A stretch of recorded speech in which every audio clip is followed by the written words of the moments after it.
안녕하세요. 내 돈 한 푼 없이 사업을 시작한다.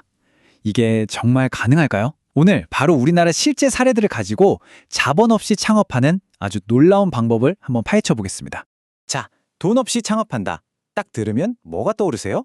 그렇죠. 대부분은 대출을 생각하실 거예요. 빚을 내서 시작하는 거. 하지만 만약에 말이죠. 그 돈이 갚을 필요가 없는 돈이라면요? 네, 바로 이겁니다. 대출이 아니에요. 보조금. 말 그대로 공짜 돈이라는 거죠.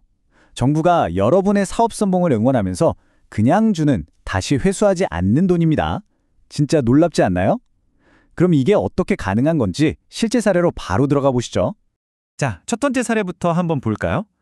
우리 주변에 아주 평범한 사업도 엄청난 지원을 받을 수 있다는 걸 보여주는 아이스크림 가게 이야기입니다. 우리가 길 가다 보면 진짜 흔하게 보는 거 있잖아요. 바로 그 무인 아이스크림 가게입니다. 이게 뭐를 의미하냐면요. 뭔가 엄청나게 혁신적이고 대단한 아이템이 아니더라도 정부 지원금을 충분히 받을 수 있다는 아주 좋은 증거라는 거죠. 이 창업가분이 받은 돈이 얼마냐? 무려 2천만 원입니다. 희망 리턴 패키지라는 프로그램이 있어요. 예전에 폐업 경험이 있는 분들의 재기를 돕는 건데 여기서 받을 수 있는 최대 지원금을 다 받으신 겁니다. 진짜 재밌는 게 뭐냐면요. 이 돈을 어디에 썼는지 한번 보세요. 초기 시설 투자비 1,500만 원으로 인테리어, 간판, 가게 설비 그냥 싹 다 해결한 거예요. 심지어 5개월치 월세랑 냉난방기까지 지원받았어요. 와, 창업할 때 제일 돈 많이 들어가는 것들이 그냥 사라져버린 거죠. 자, 그래서 결과가 어땠을까요?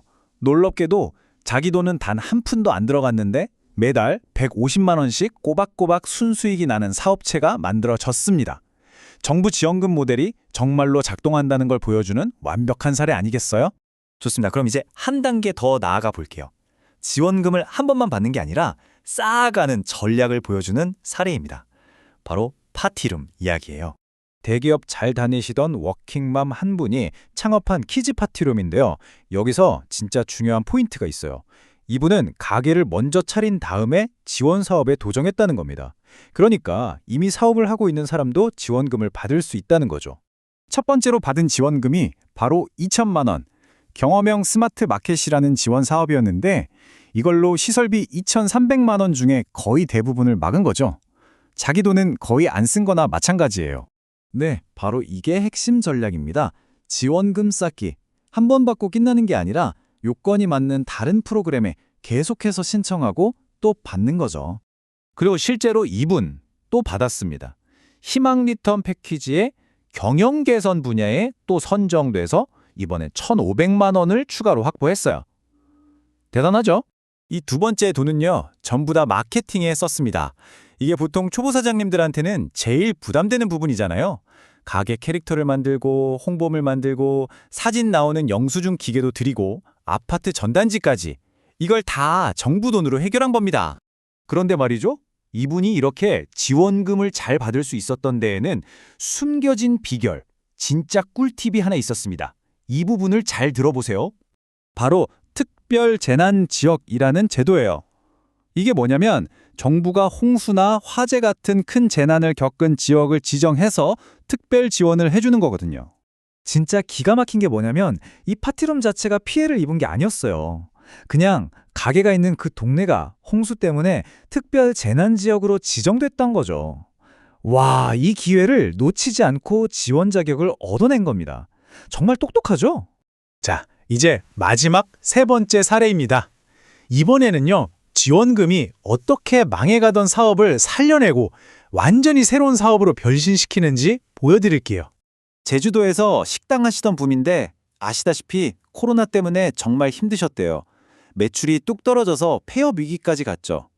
그런데 여기서 주저앉지 않고 지원금을 발판 삼아서 사업 모델을 완전히 바꿔버립니다. 식당 주방에서 밀키트를 만드는 제조업체로요. 이 엄청난 변신에 들어간 자금이 바로 2,500만 원이었습니다.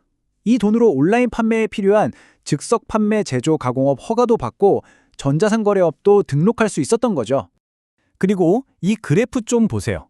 결과는 정말 눈부십니다. 지원 사업으로 밀키트와 온라인 판매를 시작하고 나서 2023년 매출이 전년도랑 비교가 안 될 정도로 폭발적으로 늘어난 게 보이시죠? 그냥 식당 사장님에서 어엿한 제조리사 대표님이 되신 겁니다. 자, 이렇게 세 가지 사례를 쭉 봤는데요. 이제부터가 진짜 중요합니다. 이 이야기들이 바로 여러분을 위한 거거든요. 그럼 뭘 어떻게 해야 하는지 핵심만 딱 짚어 드릴게요. 결국 이 네 가지입니다. 첫째, 어떤 지원 사업이 있는지 정말 열심히 찾아봐야 하고요. 둘째, 내 사업이 왜 돈을 받아야 하는지 설득력 있는 계획서를 써야겠죠. 셋째, 정부가 원하는 형식에 맞춰 서류 쓰는 법도 알아야 하고요. 그리고 마지막으로 제일 중요한 거, 한두 번 떨어졌다고 포기하지 않고 계속 도전하는 겁니다. 이건 운이 아니라 정보와 노력의 싸움이거든요. 이게 여러분이 도전해볼 만한 판의 크기입니다. 우리나라 소상공인 지원 사업의 연간 예산이 무려 14조 원이 넘습니다. 게다가 이 예산은 앞으로 더 늘어날 예정이라고 해요. 엄청난 기회가 있는 거죠. 자, 이제 여러분께 묻겠습니다. 만약 여러분에게 이렇게 갚지 않아도 될 돈이 생긴다면 여러분은 어떤 꿈을 현실로 만들어 보시겠어요? 이 질문을 한번 진지하게 생각해 보시면서 여러분의 아이디어를 펼칠 기회를 꼭 잡아보시길 바랍니다.